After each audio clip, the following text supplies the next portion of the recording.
There's a takedown from Santi. I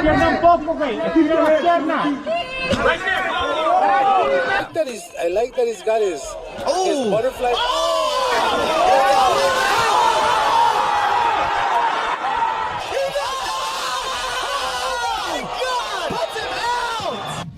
We just saw what might be the most insane knockout in combat sports history.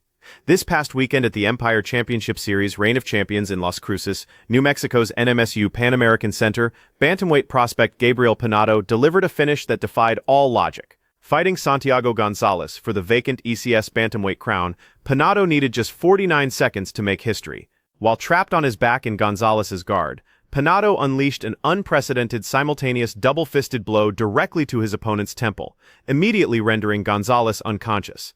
After rolling his lifeless opponent over, Pinato hammered down 4 additional strikes before officials could intervene and halt the devastation. Some guy with, meta glasses on filmed him talking about his hips, that his hips are so bad. And I don't know if you guys saw that flag football game where he can barely run. Jon Jones he retired because of his hips. He's got arthritis in his hips. Add that on top of all the other reasons that I wouldn't. The Jon Jones thing is bullshit. Is it fair to say then Jon Jones is retired and this is the end of his time? The martial arts community mourns the passing of legendary actor and fighter Chuck Norris, who died Friday at age 86. TMZ confirmed Norris passed away Thursday morning in Hawaii, following recent hospitalization on the islands with undisclosed health complications. The MMA world poured out tributes to the icon. Matt Brown honored him, saying the word was Chuck felt disappointed with Heaven's martial arts instructors and decided to personally elevate their standards, sending love and respect to the legend. Bonicle joked that the Grim Reaper should rest in peace for having to encounter Chuck Norris. Fighters like Jared Gordon, Matt Frivolis, and Alan Jobin expressed shock and sadness. Stephen Thompson credited Norris with shaping his childhood martial arts journey, calling him an eternal legend. John Blachowicz declared Norris his lifelong hero since youth. Corey Sandhagen expressed gratitude for Norris's influence while offering condolences. Meanwhile, Jon Jones continues his public dispute with Dana White, escalating after Dana suggested Jones never negotiated for the Sphere card and is essentially retired due to hip arthritis.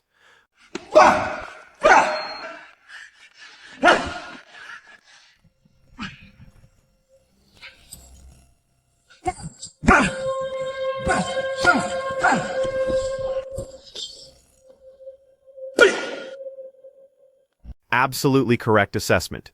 Jones's injury comments triggered massive backlash from the former champion, who even demanded his UFC release. More than a week after the controversy erupted, Jones returned to social media declaring that despite his physical ailments, he remains capable of destroying virtually everyone. His tweet read that having a sore throat doesn't render someone helpless, and he's still capable of demolishing 99.47% of potential opponents. Tom Aspinall has officially resumed training activities, after spending 4 months recovering from severe eye damage caused by an eye poke during his UFC 321 battle with Cyril Gane. Aspinall received medical clearance to return. He recently posted training footage with the caption announcing his comeback and intention to claim everything available. And then it's just started to come back slowly, and then I got stuck with like a black spot on my eye, where it was just like black in my vision. But that's what the last surgery was for, to try and sort that. So that's going less and less every day now, which is great. Oh, that's good. But I just can't get punched for a while, which isn't necessarily a bad thing. How long for? What did they say? About 4 months without getting punched, which is quite a long time for me. It's the longest I've not been punched for. Well, you used to getting punched like every other day? Well, you've got to be careful though. You don't want to be getting punched every day, because then your brain's going to end up like mush. Yeah, I don't want that. Aspinall revealed in his FFTV interview that medical restrictions still prevent him from sparring or absorbing strikes for 4 months following his recent surgical procedure, making his comeback timeline uncertain. And Jon Jones, right? He's retired now. Yeah, he's retired. Yeah. Are you gutted that you never got the chance to get in the ring with him? I would have liked it, because I want to test myself against the best ever. That would have been great. Do you think he was a little bit shook? I don't. He was shit. Shook. Oh, he was shook. I thought you said he was shit. I was like, I can't even say, even though I don't like him, I can't say that. No. Do you think he was a little bit shook to get in the ring with you? I don't know. Scared maybe? I don't think he's scared of anybody. No. I think he wanted the right financial, but he did get offered 30 million. So it's a lot of money. That is a lot of money. I would have done it for 30 million. 30 million's a whole lot of money. I would like 30 million for having one fight. During that same interview, Aspinall discussed his canceled showdown with Jon Jones, stating he doesn't believe Jones was afraid to face him in competition. And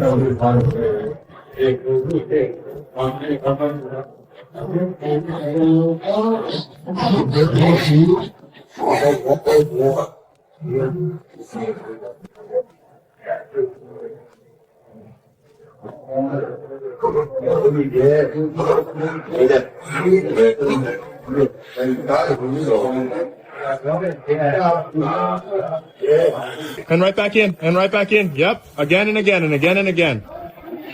Again, Johnny. Again, Johnny. Again, Johnny. Reverse him. Reverse him. I know. 40 seconds. Up. Beautiful. Keep the exchange. Roll. Granby roll. You gotta dig deep here. You gotta dig deep here. 9 seconds. Careful, Johnny. Be careful. Nice. Reverse. Stay on top.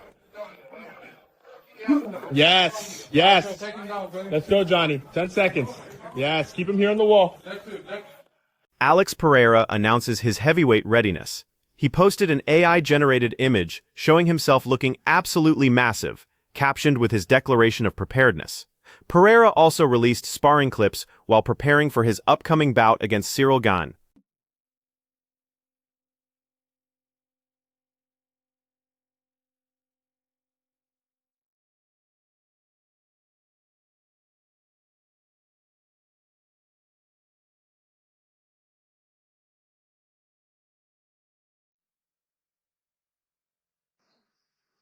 Going. Any minute.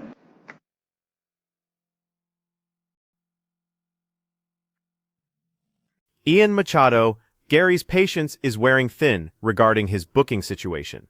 Garry has spent months lobbying for a title opportunity against Islam Makhachev, and his frustration is becoming evident. He recently posted footage of himself beside a phone booth, symbolically waiting for the UFC's call. In Spain right now, with Ilya. We're going to catch up with Ilya. We're going to, do some training, catch up, cooking with Volk, and we're going to, it would have been great to catch up with him. As you've seen, I'm pretty respectful and pretty friendly with all my opponents, and you've seen the respect shown between us too. So that would have been pretty cool. I think that would have done the rounds through the internet. There would have been a couple of viral clips or whatnot. I think that would have been cool. But we're going to save that for another time. That will happen. We'll have some fun with that in the future. Just can't be done right now. It's a crazy time in the world right now. Traveling is getting difficult, which is makes things a little. Former enemies become allies. Alexander Volkanovski disclosed on his YouTube channel that he planned to visit Spain for training, cooking, and socializing with Ilia Topuria.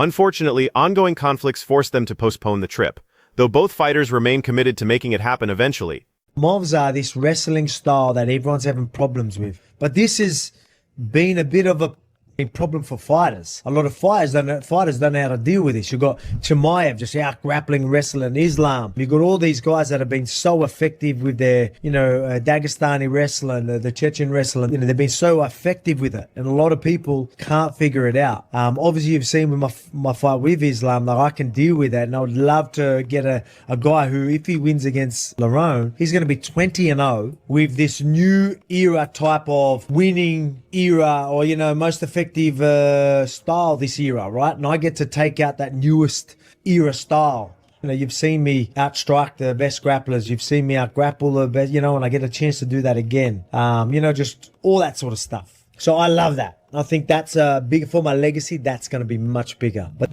the situation would prove more challenging.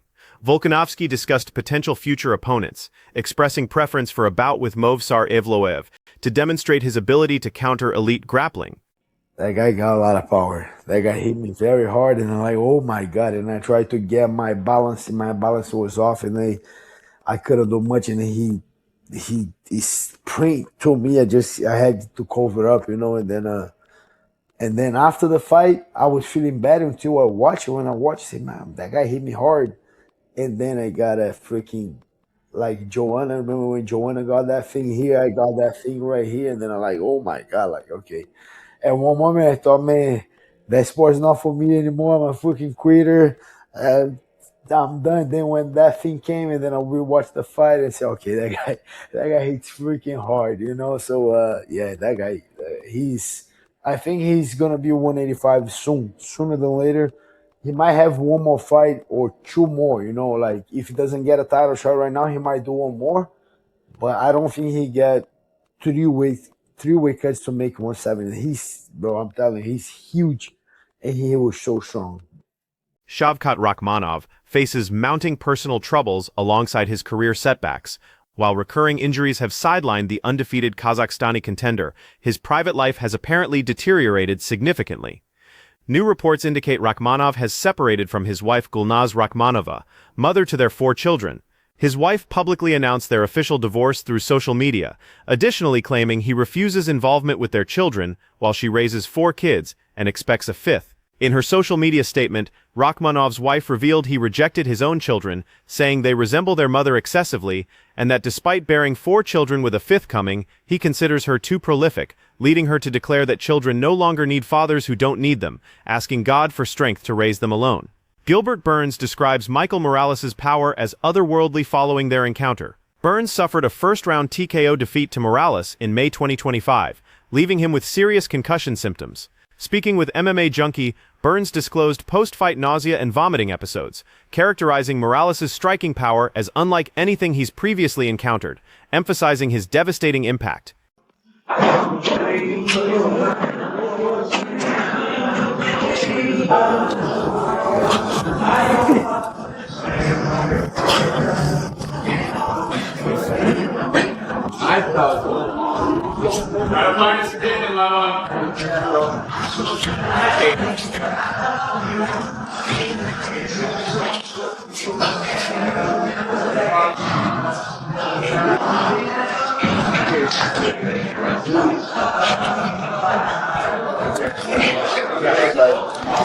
a hard time trying to get. Not bad. Aljamain Sterling appears fully prepared. Sterling recently shared fresh sparring footage while preparing for his upcoming main event clash against Youssef Zalal at UFC Vegas 116 on April 25th at the UFC Apex. Yo, so I see a lot of people talking crap on the fight, giving everyone a hard time in the business side. And it's like, first off, thank you to Mick Maynard, thank you to Ali, thank you to Hunter, thank you to UFC, thank you to everyone involved in giving me a fight. You know, I need to fight, I need to make money, I need to keep providing for my family and the goals that I have set for myself outside of fighting. So thank you guys, first off. Second off, you know, all these guys above me are either hurt or waiting for something bigger, whatever that means, or to me it's just they don't want to fight, you know, they don't want to fight. That's what it boils down to for me. So me, I want to stay active, I want to stay making money, I want to stay competitive, and you know, just doing it while I can. That's the business model I want to follow, and so that's what I'm going to do.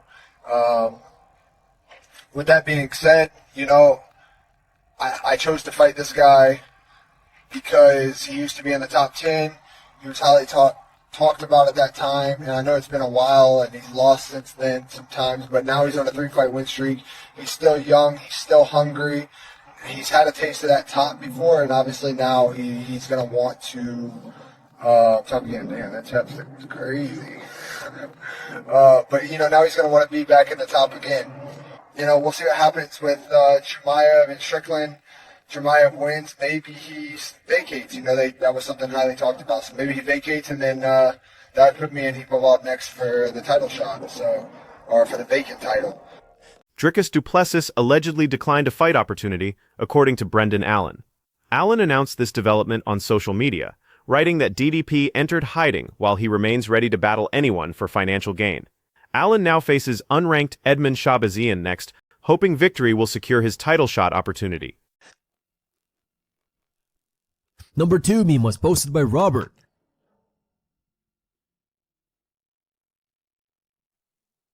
Numerous fans criticized DDP in comments for rejecting fights and remaining inactive. One supporter wrote that DDP hasn't competed recently, supporting Allen's claims and questioning DDP fans who previously criticized Khamzat for inactivity, noting who actually accepts bookings versus who disappears as a contender. Another fan suggested DDP fell into depression after being controlled for 25 minutes, calling this booking situation a poor look for DDP since Khamzat already has fights scheduled. Here are the internet's top 3 memes.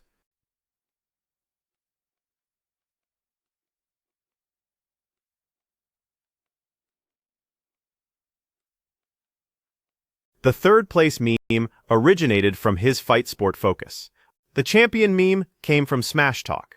Thanks for watching, everyone. Remember to like this video and subscribe for daily MMA content. See you tomorrow.